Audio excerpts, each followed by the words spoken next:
Mr. Baker? Yes, sir. This is Chief Leot with Splendora Police Department returning your call. Yes, sir. Just give me just a minute here. I'm a delivery driver. Let me pull my truck over because I don't want to talk and drive at the same time. Okay. Right here.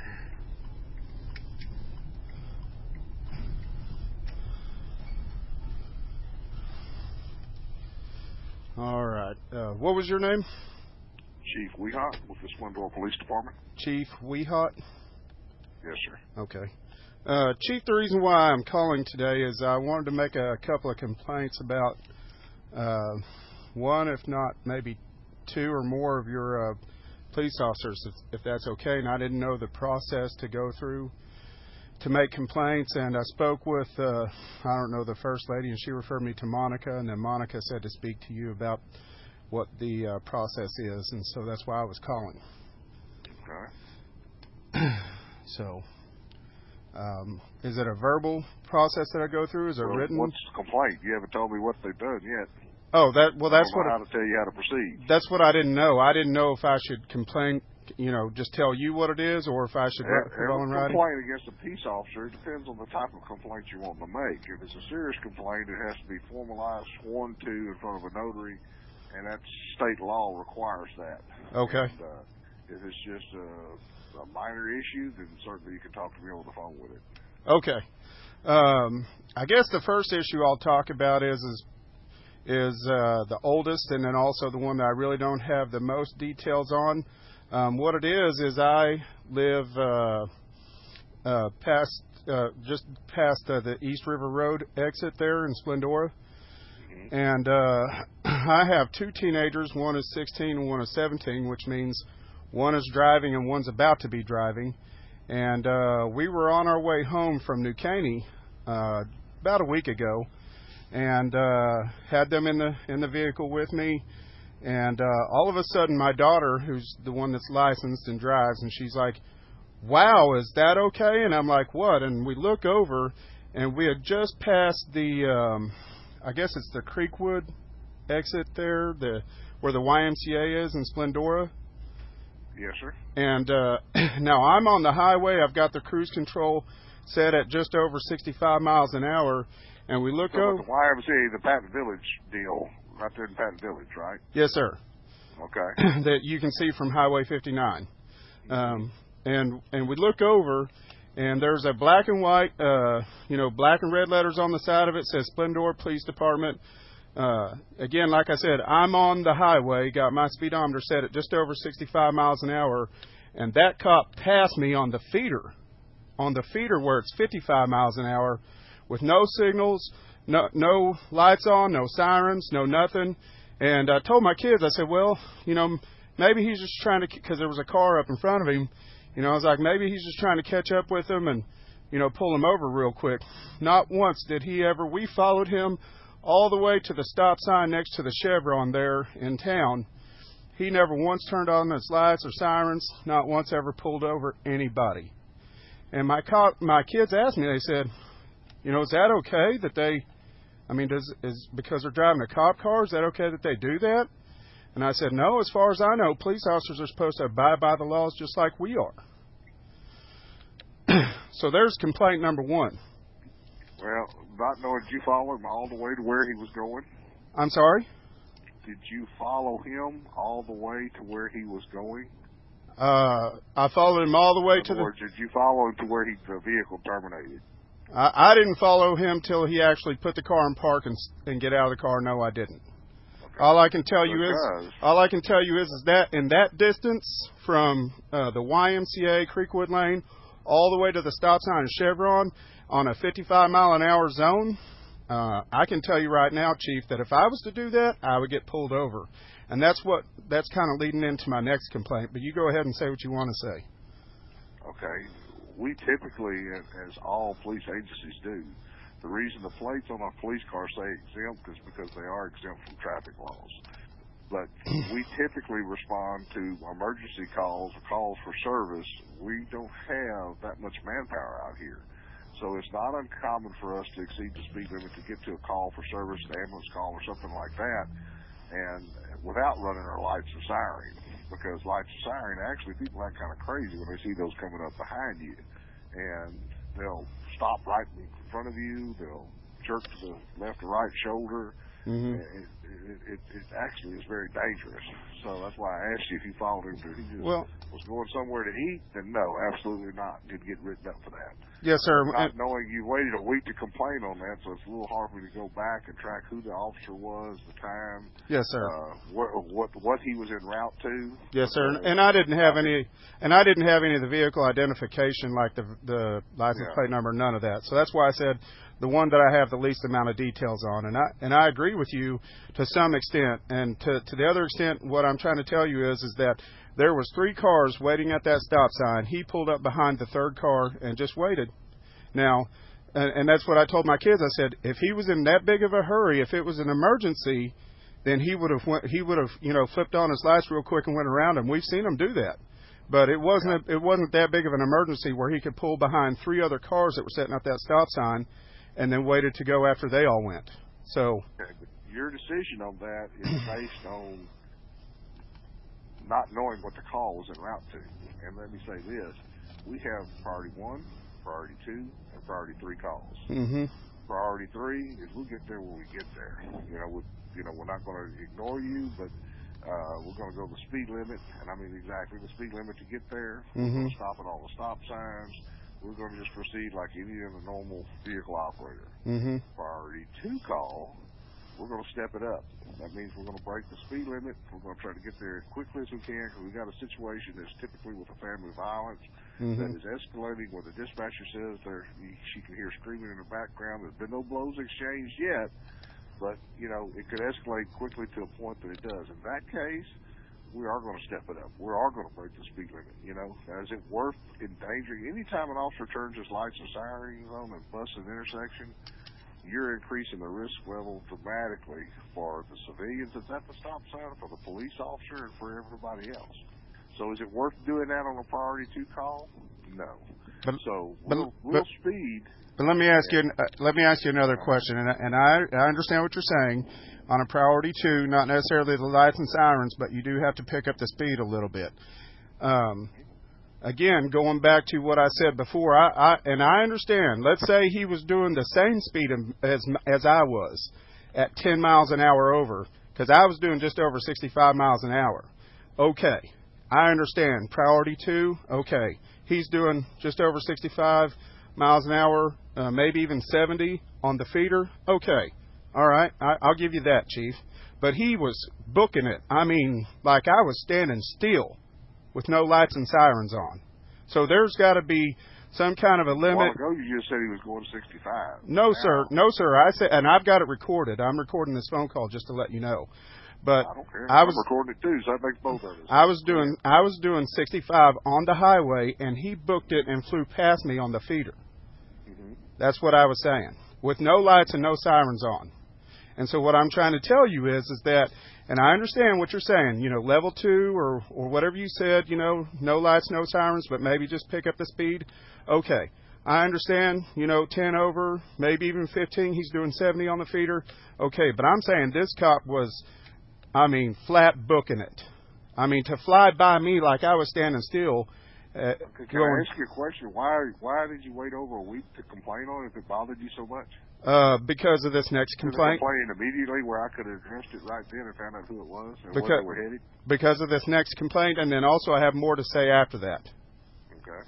So the next complaint that I have is yesterday morning, and I can give you the officer's name, is Officer Vasquez, ID number 3713C. Pulled me over at East River and 59. Like I said, I live back in that area.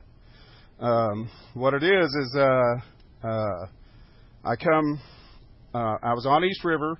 I went underneath the overpass of Highway 59 that goes over East River, and I made a left-hand turn at the stop sign there. And but before I crossed over the northbound feeder, I looked in my rearview mirror and I saw a black sedan behind me without their headlights on. And I thought, okay, somebody just pulling out, going to work, forgot to turn on their headlights. And then I got over to the other. I think it's nighttime. Yes, sir. This was on my way to work at 5:45 in the morning. I leave my house. It's dark out. 5:45 in the morning, and anyway, I get over to the other stop sign, and which is the southbound feeder, and I stop and look, and then as soon as I took off from the stop sign, the black sedan behind me without no headlights on all of a sudden has blue and red lights flashing on top of their car. And so I pull into the Shell station there, and, you know, he comes up and he said, you know, driver's license and, what is it, financial responsibility? And so, which I had to call my wife and have her send a picture of my insurance and registration and stuff, but I did give him my driver's license. And I asked him, I said, well, what are you pulling me over for? Now, to be honest with you, Chief, I really thought that he was pulling me over because when I made that left-hand turn, I didn't use my turn signal. That's really what I thought he was getting me for. But because I did everything else, like I said, I come to a stop, you know. But he told me that he was pulling me over because I didn't come to a stop. And I said, yes, sir, I sure did. And so I told him, I said, I've got a camera. I've got 2 cameras set up in my truck here. Now, you know, I've got it all video recorded. And he said, well, good, you can show that to court when you go into court for this. And then he went back to the squad car to run my driver's license.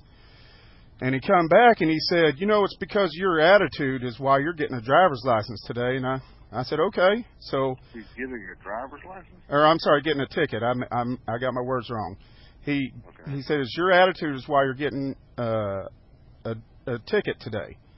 And I said, okay, I'm all for that. I said, just let me ask you a question. He said, what's that? And I said, because you said a minute ago that I can take my video footage to court. And I said, so when I go into court and I fight this ticket and I show them that video footage of how you're out here running around without your headlights on, you know, because, and just to back this up, because what the officer told me was, he said, because this makes twice now in less than 2 weeks he's pulled me over at that same intersection.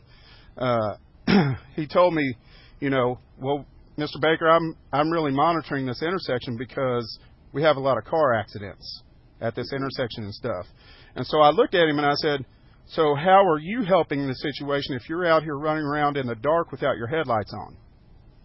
And I said, how is the court going to take that when I play this video footage back in court and they see you running around out here without your headlights on? And that's when he said, oh, well, I'm just going to give you a warning. And so that's my complaint number 2. And then also wanted to let you know that, like I said just a minute ago, I do own video equipment. I also have a YouTube channel and also have a Facebook channel. Now, I'm not making any threats, Chief, but I'm trying to tell you, because this last time that this officer pulled me over, I really felt like it was more of a harassment thing than anything else. And while I'm not, again, like I said, making threats, I am not far beyond putting all of this on YouTube and on the internet and making y'all celebrities. It's not beyond me, and I will do it. Because sure sounds like a threat you're making there. Well, I'm just making a complaint. It's a promise is what it is, because I've done it in the past. I put videos up on YouTube and I actually took them down. And the reason why is because I felt like when you make videos of certain police officers making mistakes, it's like one bad apple ruins the bunch. And I'm, you know, I've got law enforcement in my family, and you know, also got members of military in my family. So I'm not against law enforcement. I'm not against military. I'm not against any of that. And so I ended up deleting the videos because that's what I felt like. I felt like when I was putting those videos online, people were only seeing the bad and the negative rather than the positive, you know. And but I'm just letting you know, and again, it's not a threat, and it's just to let you know that I do have those venues. I do own like I said, I do own a YouTube channel, and I do have a Facebook, and I will be glad to start recording this stuff and putting it online. And but I'm just trying to do man-to-man with you right now and talk to you about it and let you know. And that's all I'm trying to do. I certainly appreciate that. We have video cameras in our cars too, and I'll go back and pull this video and review the officer's action. And I can tell you, if he did make mistakes such as this, he'll be dealt with and disciplined. So, but I like many police chiefs. I mean, we get threatened so much nowadays. It's just heartening that people can't come up and talk to us on a one-to-one basis and say, look, I have some concerns with how I was treated on this stop. You know. Yes, sir. Instead, I've got videos. I'm going to post on YouTube. This is a promise. You know. We got videos too. You know, these guys carry body cams and they carry car cams, and that's so I can address these problems if they do something wrong, as well as deal with the people who make false complaints against them. You know. Yes, sir. And I'm certainly not saying you're doing that. I'm just saying, you know, the whole conversation's kind of been threatening since it started. And said, look, Chief, I need your help here. Yes, sir. I got a problem. You know. Well. Can I apologize real quick and come off as if I'm sounding like I was threatening from the get-go, because that's not what I meant. And I apologize if that's how I sounded. I appreciate that, because that's how it's been since we've got on the phone. I returned your call because I am concerned. You know. Yes, sir. I'm going to pull the video because I do want to make sure my officers are doing how they're supposed to be doing. I do want to make sure they treat people as I would want to be treated. You know. Yes, sir. I just hate it when people start threatening me. You know. It yes, just sir. puts me in a defensive mode right off the bat, and makes me want to notify the city attorney, and just I don't like that. You know. I mean, yes, sir. Man, if you need help, if my guys did wrong, then tell me so. You know, I'm not here giving you a hard time or saying I'm not going to address your complaints. I've never said that. You know. Yes, sir. I'm trying to explain to you why we do certain things so you understand. You know. Yes, sir. You made some specific points, and I wanted to tell you why not just us, but every police agency in the United States does it this way. You yes, know? sir. So you say you got law enforcement in the family. I would hope you would understand. I hope they understand. You know? Yes, sir. And I'm certainly, if you could put them on the phone, I'll be glad to talk to them. I've been in this business 45 years. I did this always been Splendora. I retired from Harris County as chief deputy for 30-something years down there. So yes, sir. I've been around. Master Peace Officer certification. I'm a local yokel here. Yes, sir. So just took over this department a year and a half ago, and there's been a tremendous change in it, and professionally, I think it's off the scale. I do. Right. Just like I do, you know. Right. But if you approach us with that and say, hey, I've got an issue, Chief, you know, I'm really concerned here. I just don't feel I'm treated properly. You know, I appreciate if you look into this. I've got video equipment. I'm not scared to post it. This ain't a threat. This is a problem. Do you understand the difference of the theology there? Yes, sir. And you're recording this, and I hope I always recorded my conversations too. Yes, sir. I'm just saying, you get more, you know, irrespective of you threatening me or not threatening me. I'm right. still going to look into it and yes, take care of the complaint. Because if one of my guys is doing something wrong, I will address it and I will take care of it. You know. Yes, sir. And if he did, I'll call you back personally and I'll apologize. You know. Yes, sir. So I mean, I don't know how more fair than that I can be, you know. Yes, sir. Sit here and threaten you on the start of a conversation. You ain't even given me a chance to look into it, you know. Yes, sir. So, you know. I also skipped over the details. When I brought it to his attention, I don't know if you need to know this or not. When I brought it to his attention, I asked him about, you know, him out there running around pulling over people in the dark without his headlights on. He did respond with, you know, well, it was only for a few feet. And so I looked at the officer and I said, listen, officer, I said, let's just be real here. I said, if I was to pull out on this road, even if it was just for a few feet, without my headlights on, I said, you would pull me over like that. And he didn't deny it. He didn't say, no, he wouldn't. No, we would, because one would be concerned, are you intoxicated? Right.